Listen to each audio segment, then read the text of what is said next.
तो यहाँ पे हम लोग चार्ज की कुछ और प्रॉपर्टीज को देख लेते हैं।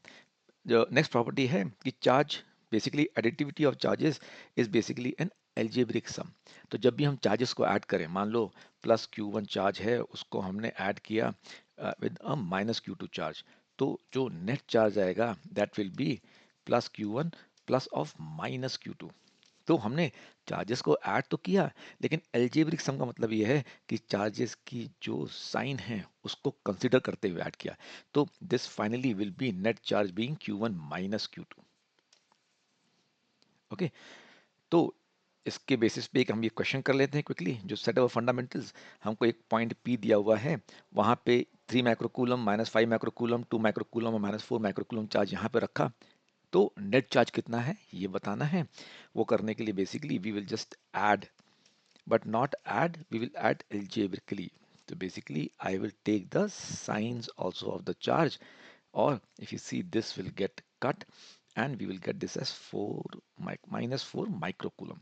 तो algebraic addition है क्योंकि हमने चार्जेस के साइन को ध्यान में रखते हुए एडिशन किया है। Next property is that total charge of an isolated system is conserved. तो पहले तो isolated system क्या है? Isolated system है कि हमने एक एरिया को बाउंड कर दिया, nothing can go in or nothing can come out of this. Okay, now once that happens, then that system is isolated.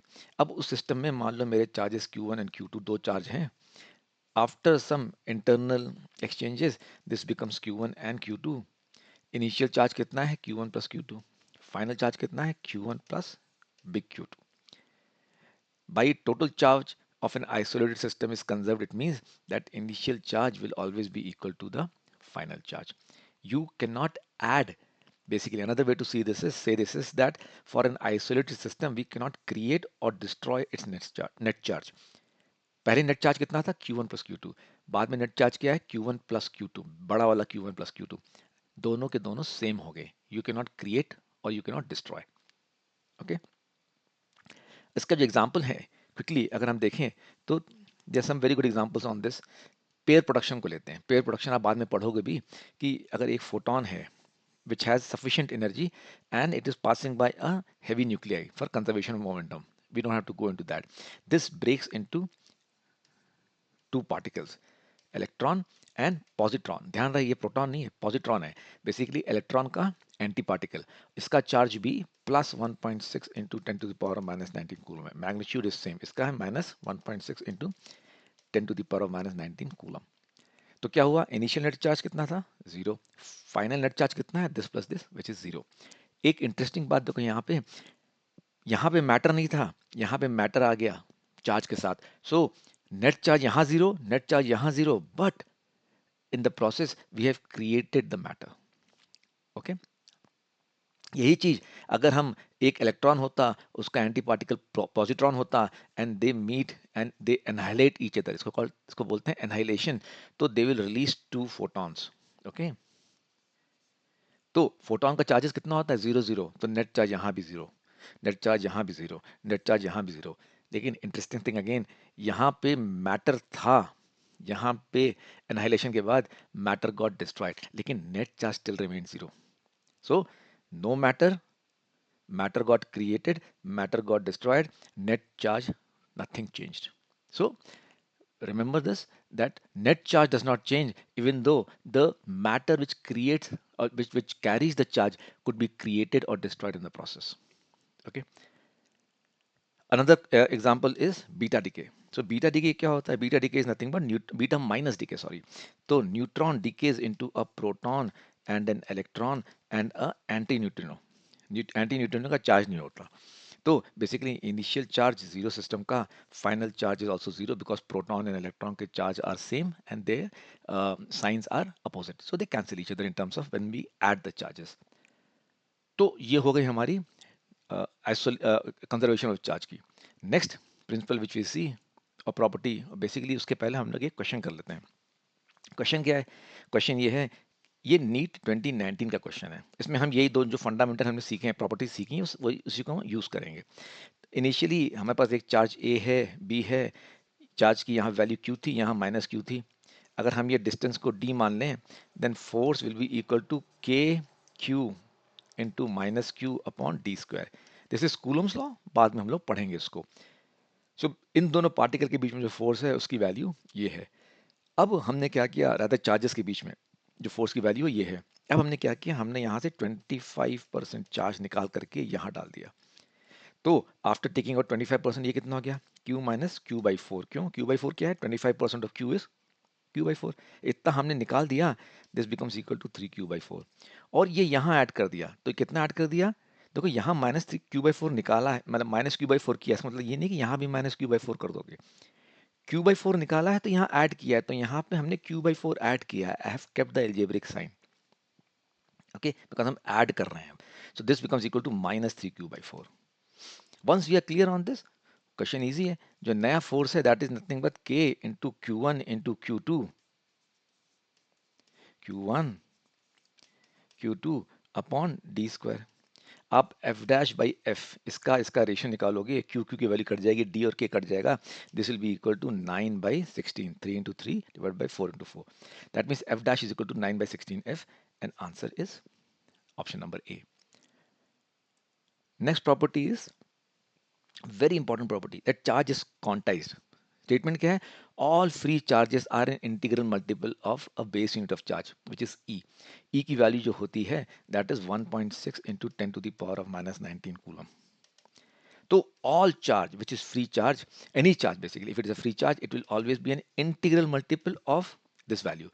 And by integral meaning n could be plus minus 1, plus minus 2 and so on. Okay. तो पहली बात, ये free charge क्या होता है, free charge is nothing but charge which can be isolated, which will not disintegrate and which can be basically transferred. Electron है, हम निकाल सकते हैं एंड ट्रांसफर कर सकते हैं। तो अगर फ्री चार्ज है तो कुछ चार्ज होते हैं जो कि फ्री भी नहीं होते हैं, ऐसा भी होता है। जैसे क्वार्क है, अगर आप प्रोटॉन को ले लो या न्यूट्रॉन को ले लो, उनके basically they are made up of quarks, different quarks. और जो क्वार्क की जो चार्ज होता है दैट इज लाइक 2e/3 या -e/3। तो देखो e से डिफरेंट है ये चार्ज इस पे, लेकिन पॉइंट ये है कि this quark does not exist outside of proton और न्यूट्रॉन। तो ऐसा नहीं है कि आपको क्वार्क आपने निकाल लिया और वो बाहर रहेगा isolated and you can transfer it. It is only in the protons and the neutrons. तो इसको हम कंसिडर नहीं कर रहे हैं, हम बोल रहे हैं फ्री चार्ज। और वो is equal, which is equal to a integral multiple of this base charge e. Remember this point. तो बेसिकली आई होप आप मुद्दे की बात समझ गए। बात यह है कि जब भी चार्ज बढ़ेगा या घटेगा, इंक्रीज करेगा या डिक्रीज करेगा या एग्जिस्ट करेगा, it will always do so as a multiple of e, 1e और 2e और 3e और 4e। That is quantization. e is the quantization value, उतने में ही जंप करता है। I give an example. मैंने मान लो यहाँ पर एक स्टेयर केस रखा हुआ है, ओके। स्टेयर केस के हर स्टेप का height let's say is 20 centimetre, okay. तो अगर मैं बॉल को यहाँ रखूँ, एक बॉल है, यहाँ रखूँ, यहाँ रखूँ, यहाँ रखूँ, यहाँ रखूँ, यहाँ रखूँ, कहीं भी रखूँ, तो आपको अगर मैं पूछूं कि बॉल की हाइट क्या है जमीन से, यहाँ से हॉरिजॉन्टल से, तो you can only tell me either it is 0 और इट इज 20 सेंटीमीटर और इट इज 40 सेंटीमीटर और इट इज 60। तो इस the E, the minimum value जो है वो 20 सेंटीमीटर है, उसके मल्टीपल्स पे ही आप उसकी हाइट बोल सकते हो। So the quantization component is 20 centimetre और उसके मल्टीपल्स पे ही the height can be given. It is 1 times the height 20 centimetre और ट्वाइस ऑफ दिस और thrice of this. So this is quantization, okay. अब बेसिकली कुछ क्वेश्चंस कर लेते हैं जल्दी से टू सेट दिस फंडामेंटल। पहली बात यह है कि how many electrons are there in 1 coulomb of negative charge. तो चार्ज कितना दिया है, -1 कूलम। हमने बोला that is equal to let's say n times the electron charge. Electron charge कितना होता है, -1.6 into 10 to the power of -19 coulomb. This will give you n is equal to nearly equal to actually 6 into 10 to the power of 18 electrons. तो इतने electrons चाहिए for their charges to add up to -1 coulomb. So it's an integral multiple. 1 coulomb is an integral multiple of E, and you need so many E's which are there. Next question. We have a solid body is found to have a charge of 4.8 into 10 to the power of -19 coulomb. Which of the following is true? Body has lost 2 electrons. तो हमको basically पहले n निकालना है, कितने number of electrons या के charge के बराबर है। तो if you look at it, n here will be equal to 4.8 into 10 to the power of minus 19 upon 1.6 into 10 to the power of minus 19, तो ये हो जाएगा आपका equal to 3।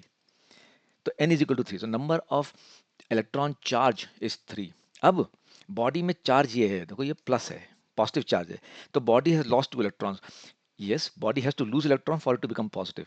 If you remember in the first video I told you कि अगर solid body है वो positive हो रही है, मतलब ये नहीं कि प्रोटॉन ऐड कर दिए, इलेक्ट्रॉन्स हटे हैं, तो यस 2 इलेक्ट्रॉन लॉस हुए हैं, लेकिन 3 इलेक्ट्रॉन लूज होने, 2 नहीं, तो ये तो गलत है।